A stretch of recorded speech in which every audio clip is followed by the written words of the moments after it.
আসসালামু আলাইকুম। মিলিস মম কিচেন থেকে নতুন একটা রেসিপি নিয়ে হাজির হয়েছি আমি পপি। তো এইখানে চালের গুঁড়া দিয়ে খুব মজার একটা পিঠা তৈরি করেছি। এই যে দেখেন, এখানে 1 কাপ চালের গুঁড়ি নিয়েছি।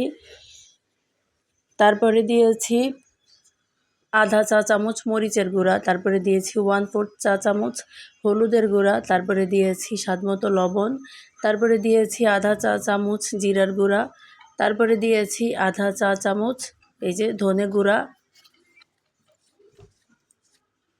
তারপরে দিয়েছি এখানে 1 টেবিল চামচ পেঁয়াজ বাটা, তারপরে দিয়েছি আধা চা চামচ রসুন বাটা, তারপরে দিয়েছি আধা চা চামচ আদা বাটা, তারপরে দিয়েছি 2টা ডিম। তো এই যে 2টা ডিম ভেঙে দিচ্ছি।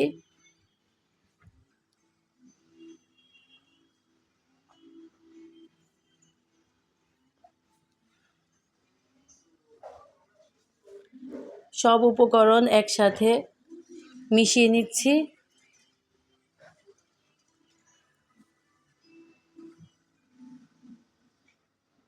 তো এই যে দেখেন, একটা চামচ দিয়ে সব উপকরণ একসাথে মিশিয়ে নিচ্ছি। তারপরে যেই কাপ দিয়ে চালের গুঁড়া নিয়েছি সেই কাপ দিয়ে আধা কাপ পরিমাণ নর্মাল পানি নিয়েছি। তো 1 কাপ সুজির মধ্যে আধা কাপ পানি দিয়েছি। তো এই যে দেখেন, এই পরিমাণগুলো যদি ঠিক রাখেন তাহলে আপনার হাতেও এই পিঠাটা খুব সুন্দরভাবে হবে। তো এই যে দেখেন, আধা কাপ পানি দিয়েছি, দিয়ে ভালোভাবে এই যে মিশিয়ে নিচ্ছি পানির সাথে।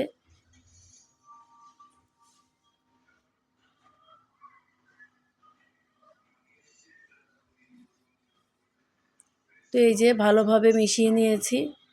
তারপরে এখন ব্লেন্ড করে নিব। তো একটা এই যে ব্লেন্ডার জগে মিশ্রণটা নিয়েছি।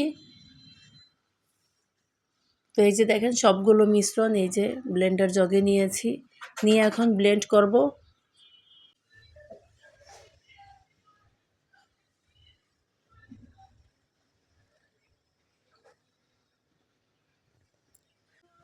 তো এই যে ব্লেন্ড করে নিয়ে আসছি।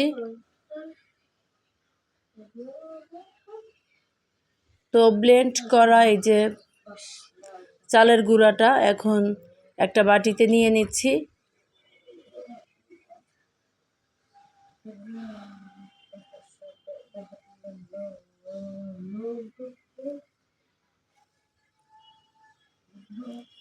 তারপরে এখানে একেবারে কুচি কুচি করে কাটা কাঁচামরিচ দিয়েছি কয়েকটা।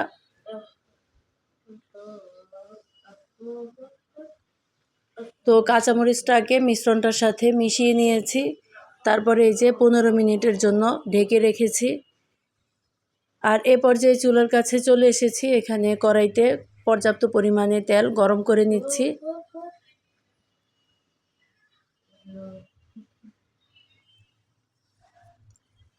তো এই যে দেখেন, 15 মিনিট পর এই যে মিশ্রণটাকে একটু নেড়ে নিচ্ছি।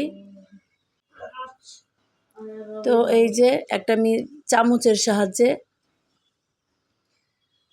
মিশ্রণটাকে এখন এই যে গরম তেলের মধ্যে দিব, অল্প অল্প করে। তো এই যে তেলের মধ্যে দিয়ে দিচ্ছি।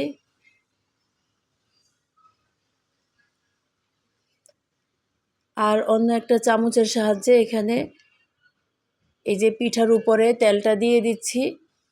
এই যে দেখেন, তো প্রথম পিঠাটা হয়েছে।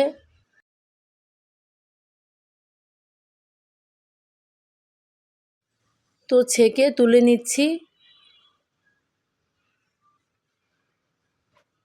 তো আমি আপনাদের সাথে আরেকটা পিঠা শেয়ার করছি। তো এই যে দেখেন, চামচ দিয়ে পিঠাটা এখন তেলের মধ্যে দিব। তো এই যে দেখেন দিয়েছি।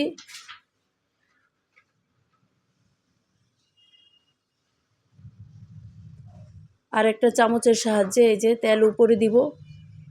তো এইভাবে তেল ছিটিয়ে ছিটিয়ে উপরে দিতে হবে, তাহলে উপরে এই যে দেখেন উপর দিয়ে পিঠাটা ফুলে উঠবে। তো এই যে পিঠা ফুলতেছে।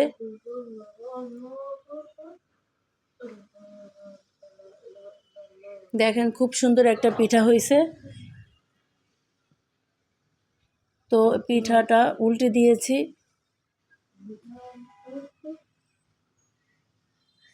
তো তেলের মধ্যে যে ছোট ছোট কণাগুলা মানে ভাজা হয়, সেইগুলা একটা ছাঁকনি দিয়ে ছেঁকে তুলে ফেলবেন।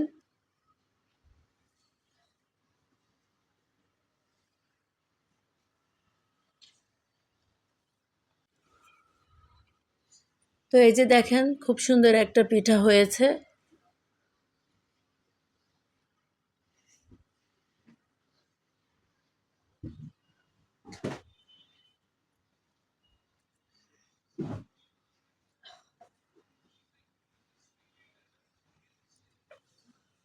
তো এই যে পিঠাটা তুলে নিচ্ছি।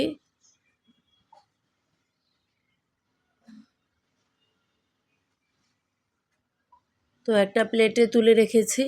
তো এইভাবে সবগুলো পিঠা তৈরি করে নিয়েছি। এই যে দেখেন। তো পিঠাগুলো এত মজার হয়েছে আর এত সুন্দরভাবে ফুলেছে, এই যে দেখেন। তো আজকের এই রেসিপিটা যদি ভালো লাগে তাহলে প্লিজ আমার চ্যানেলটা সাবস্ক্রাইব করে আমার চ্যানেলের সাথেই থাকবেন। তো আজকে এ পর্যন্তই। পরবর্তী ভিডিও দেখার আমন্ত্রণ জানিয়ে এখানেই শেষ করছি। সবাই ভালো থাকবেন, সুস্থ থাকবেন। আল্লাহ হাফেজ।